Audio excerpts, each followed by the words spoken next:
Mereka juga menuliskan ingatan mereka dalam bentuk kitab-kitab. Terjagalah ajaran itu dalam kitab mereka. Ini yang menyebabkan itu menyebar keseluruhannya. Tapi persoalannya, Imam Abu Hanifah nggak mungkin praktekkan keempat-empatnya. Dia harus pilih salah satu. Ketika memilih disebut dengan madhab Abu Hanifah. Dikenal dengan Hanafi. Imam Malik memilih untuk tidak baca bismillah. Dikenal dengan Maliki. Madhab Maliki. Pilihan Imam Malik. Imam Asy-Syafi'i pilih dijaharkan. Disebut dengan madhab Syafi'i. Pilihan Imam Asy-Syafi'i. Imam Ahmad menengahi di antara keduanya pakai sir, silent, ya, disebut dengan madhab Hambali, pilihan Imam Madhab bin Ahmad bin Hambal.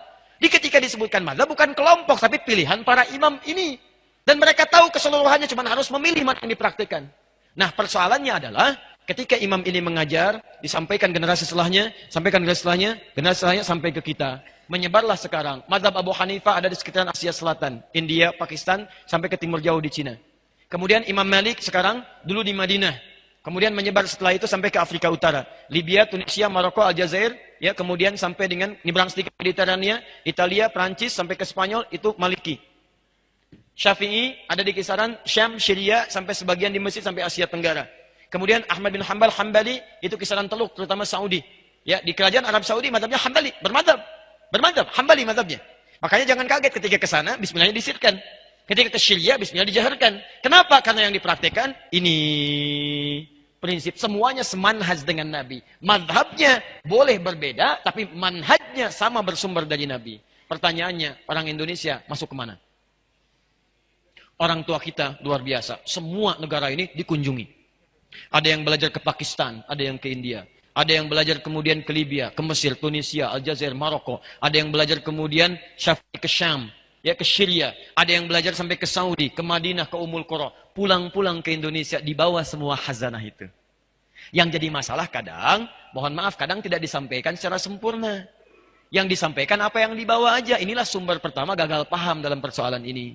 Yang pulang dari Saudi misal, orang Surabaya datang ke Bandung, Bandung baru pulang dari ini, yang Mesir misalnya, di sana prakteknya Syafi'i, bismillah dijaharkan, yang di sana disirkan. Begitu datang ke sini, bismillahnya, misalnya maaf, tidak dijaharkan. Biasanya jahar jadi sir. Bismillah. Alhamdulillahi Rabbil Alamin.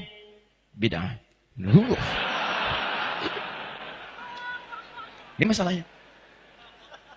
Saya pernah ditinggal di Mekah 2010. Saya tugas di Mekah, menerima jemaah haji pertama kali. Masuk sholat Isya, imamnya Syekh Sudes. Bismillahirrahmanirrahim. Alhamdulillahi Rabbil Alamin. Oh, iki imamnya Muhammadiyah. Loh, Muhammadiyah. Muhammadiyah cabang Masjidil Haram. Luar biasa itu. Oh, Anda bayangkan. Bukan salah, sebenarnya cuma pengetahuan yang kurang masuk. Saya di Libya itu pernah mengajar beberapa siswa. Terus ada yang orang Indonesia. Saya bilang, ayo kumpul. Anda nanti gini ya, nanti ada liburan, Anda pulang ke Indonesia, coba lihat bagaimana karakteristik masyarakatnya, apa yang dibutuhkan. Pulang lagi ke sini, siapkan pelajaran supaya masyarakat yang perlukan itu bisa mendapatkannya. Jangan cuma belajar yang umum-umum, pelajari yang masyarakat Anda butuhkan. Kita bikin kelompok. Singkatnya setelah pulang dari liburan, saya tanya, Anda kemana kemarin? Saya ke daerah ini Ustaz. Apa yang terjadi? Saya tanya pertama kali, berapa jumlah orang Islamnya? Dijawab, Alhamdulillah Ustaz, 95% Muslim. 5%-nya apa Pak? Muhammadiyah. Sama dengan pertanyaan ini. Jadi, gini baik-baik. Kita itu kalau semua bersumber dari Nabi, manhajnya sama, walaupun madhabnya berbeda, bukan berarti kita beda. Tadi sepanjang jalurnya ke sini, ini kita orang ikut salaf. Salaf ini. Kita tidak mungkin mengikuti jalur kecuali lewat orang ini dulu. Ulama-ulama mulia, enggak mau, saya mau langsung, enggak mau madhab. Saya mau langsung ke Nabi aja, Quran dan Sunnah. Anda pernah ketemu Nabi? Kapan Anda ketemu Nabi? Jadi semua orang yang Quran Sunnah akan kembali lewat sini dulu. Syekh Al-Albani ngambil turunan Ibnu Qayyim Al-Jauziyah, ngambil turunan Syekh Ibnu Taimiyah, ngambil turunan Imam Ahmad bin Hambal, Hambali. Syekh Al-Albani, Hambali. Ya, Syekh Al-Buti, Asy-Syafi'i, Syekh Al-Rabiti, Maliki, Syekh Dakhlawi, Abu Hanifah, ya, Hanafi, Ahnaf. Dari semua ini naik ke atas. Nah, orang yang mengikuti jalur ini ulama disebut dengan salaf. Setiap yang mengikuti, yang diikuti tambahkan i di ujungnya. I di salafi. Salafi itu artinya orang yang mengikuti jalur salaf. Jadi kalau Anda mengikut ini, Anda namanya salafi. Karena itu saya sering mengatakan, umat Islam itu seluruhnya salafi. Nggak ada yang tidak salafi. Kalau bukan salafi, dari mana Anda belajar? Karena kita pasti melalui jalur yang ini. Di salafi itu bukan kelompok, salafi itu bukan golongan. Golongan. Maaf ya, saya salafi. Kamu apa? Pengiri. capek begitu diributkan. Paham ya? Jadi demikian adanya. Jadi nggak usah ribut lah. Ya, jadi sudah sepanjang kita satu manhaj, satu mazhab, itu yang bagus. Kalau mana tuh hati-hati. Akhi, maaf, kita beda manhaj. Beda manhaj. Berarti keyakinan kita beda di situ. Ada yang salah di situ. Jadi hati-hati teman-teman sekalian ya. Ya, maaf.